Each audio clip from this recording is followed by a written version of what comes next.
I have a sense of awe when I come to Winterhome. It was my first year at Garden Marlborough that I first met this garden.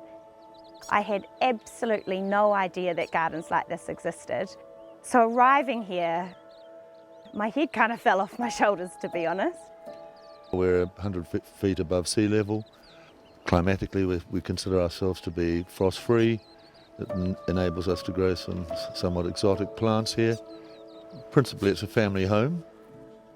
The development of the garden was such that it was a tennis court, swimming pool, areas for children to grow up and play and ride their bikes and play their tennis. The gardening side of our life really started after our fourth child, a daughter, was born. That's about 38 years ago. And then Sue, who was a real worker, she, with the aid of an aerial photograph, sat on her desk with a ruler and a pencil and drew a plan for a garden.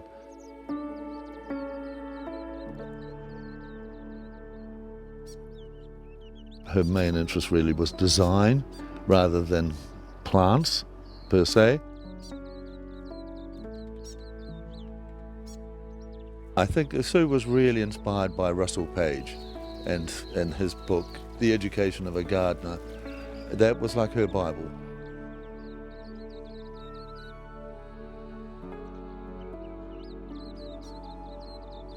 She said, I think, she had a vision for this place, and she was a perfectionist. The work side was never an issue. And it was done, with just hard work, no great budget involved. Yeah, I guess it was just she had a vision.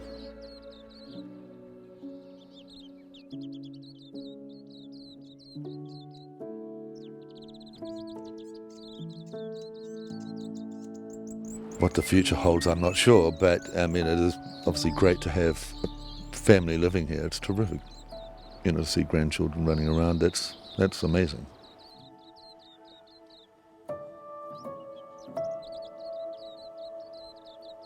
It's been an absolute privilege to come back here and live here and to have my children grow up here.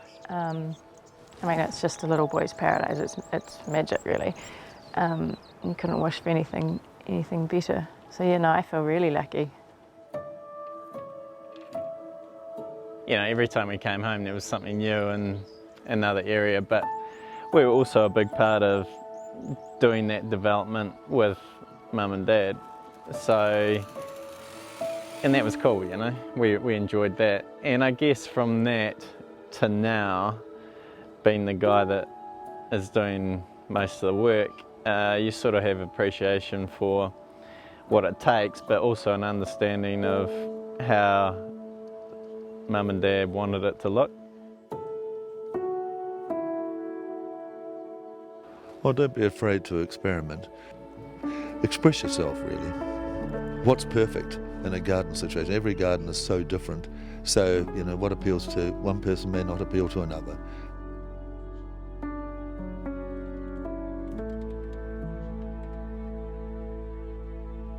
This place was built on a vision of one woman who wanted to keep moving the fence back. She wasn't a garden designer. She wasn't formally trained. She was a creative person who found her perfect outlet. Her ability to see into the future and know that in 20 years these avenues are going to look amazing on the day she bought her seedlings is phenomenal, but really exciting in terms of the potential of perhaps what we could all get to. A huge thanks to the McFarlane family for not keeping this amazing paradise to themselves so that we and you can visit.